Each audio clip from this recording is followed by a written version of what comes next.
Om Swastiastu.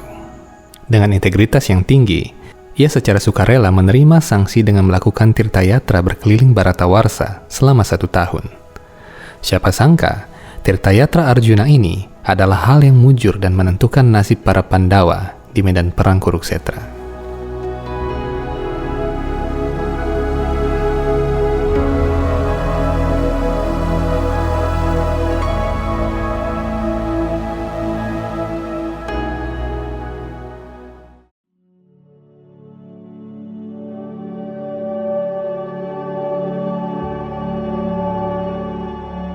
Perjalanan Arjuna mengunjungi tempat-tempat suci terkenal di Bharatawarsha termuat dalam bagian Adiparwa dari kitab suci Weda Mahabharata, buku ke-16, yang berjudul Arjuna Vanawasha Parva.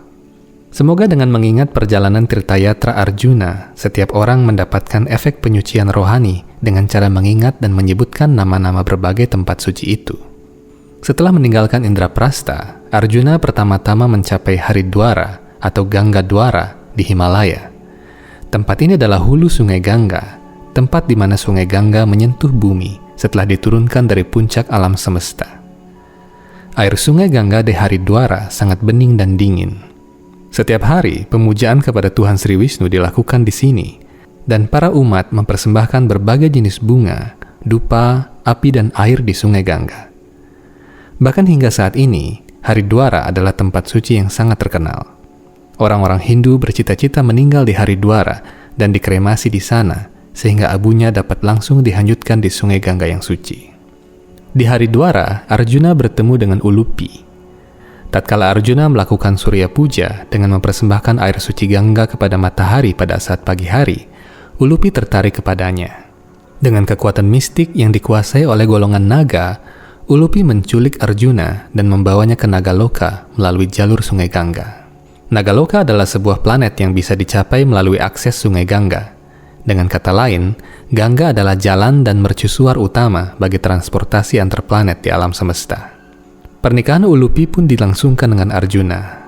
Ulupi memberikan kekuatan mistik kepada Arjuna bahwa Arjuna tidak akan pernah kalah apabila bertarung di dalam air. Dari perkawinan mereka, seorang putra perkasa lahir bernama Irawan, mengambil nama marga dari gen leluhurnya, para naga Airawata. Irawan bertarung selama 9 hari di medan perang Bharatayuda di Kurukshetra. Dia bersama pasukan ular dan naga memihak para Pandawa.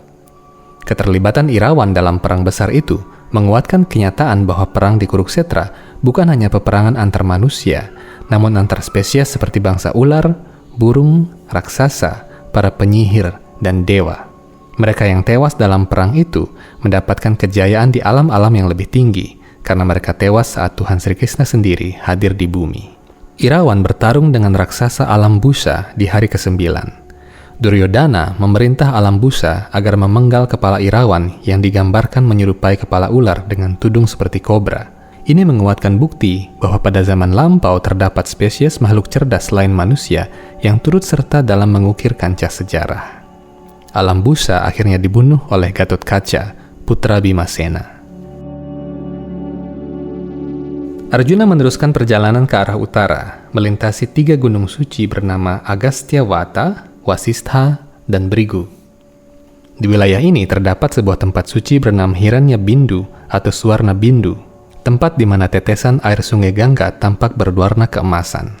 Setelah Arjuna mandi di tempat suci ini, ia melanjutkan perjalanan ke arah tenggara di sepanjang sungai Gomati. Gomati sangat terkait dengan kegiatan rohani Tuhan Sri Krishna dan pohon tulasi. Gomati adalah pecahan dari sungai Gangga, mengalir dari hulu Suwarna Bindu ke arah tenggara. Gomati berwujud seorang dewi, putri Resi Wasista.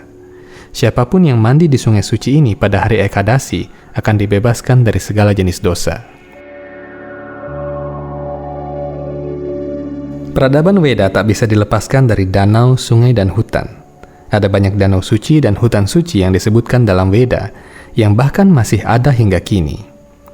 Hutan suci Naimisa atau Naimisaranya adalah salah satunya. Tatkala Battara Brahma melakukan meditasi pada awal penciptaan, beliau diberikan pandangan rohani oleh Tuhan Sri Krishna. Beliau dapat melihat putaran kalacakra atau roda waktu semesta yang berporos di hutan Naimisaranya.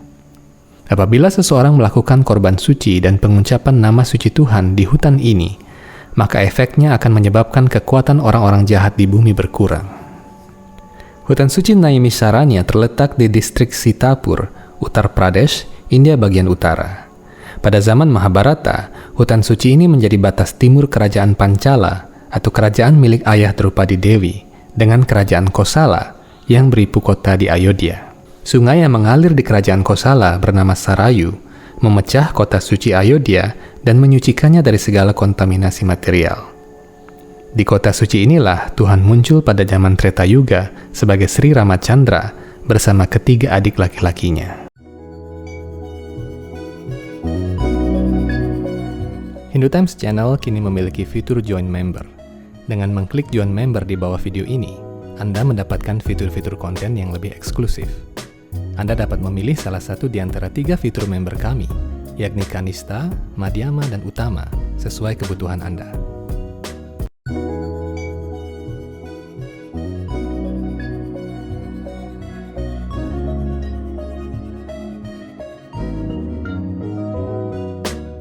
Sebelum video ini kita lanjutkan, kami menawarkan beberapa jenis merchandise untuk Anda. Kami menyediakan t-shirt, tote bag, dan majalah Hindu Times edisi 13 hingga 15. Untuk membeli secara online, silakan klik link pada kolom deskripsi.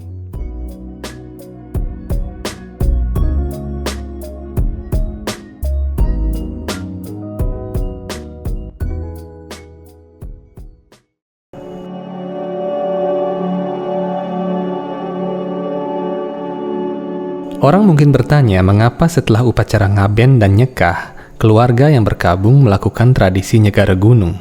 Tradisi itu berasal dari Gaya, di Provinsi Bihar, India Utara.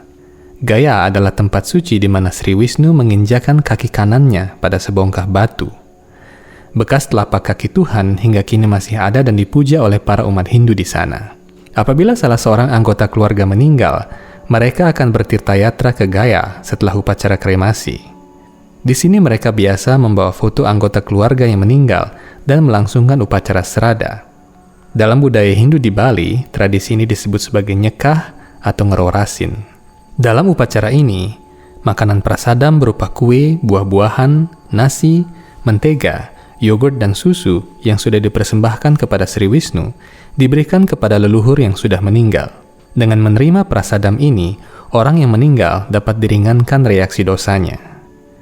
Kemudian, prosesi terakhir adalah dengan melakukan mandi suci di Sungai Gangga, danau, atau di laut terdekat. Setelah melewati hutan suci Naimisharanya, Sungai Gomati mengalir di antara Sungai Gangga dan Sarayu. Sekitar 1 jam ke timur Varanasi, Sungai Gangga menyatu dengan Gomati. Di Gaya juga mengalir sungai bawah tanah bernama Sungai Palgu. Sungai ini dikutuk oleh Ibu Sita agar mengalir di bawah tanah karena telah menjadi saksi palsu. Suatu ketika Ibu Sita sedang melakukan puja dan persembahan prasadam kepada para leluhurnya tanpa kehadiran Sri Rama. Ibu Sita menunjuk 3 saksi dalam persembahan itu, yakni Dewi Sungai, Api, dan Sapi. Namun tatkala Sri Rama tiba dan bertanya apakah Ibu Sita sudah melakukan pitra puja hari itu, ketiga saksi itu berbohong dan menyatakan belum. Ibu Sita mengutuk sungai itu agar mengalir di bawah tanah dan dikenal sebagai Sungai Palgu. Sapi dikutuk agar apapun yang keluar dari mulutnya selalu kotor dan apapun yang keluar dari bagian belakangnya selalu suci. Karena itulah kencing dan kotoran sapi menjadi suci dan dipakai dalam proses prayaschita atau penyucian.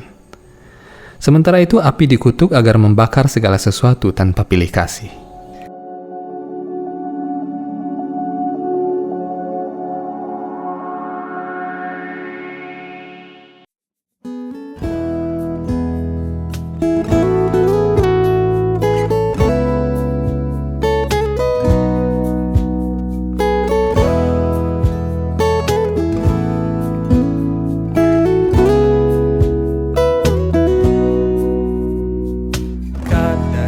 Kalindi tatawi binasangita karawo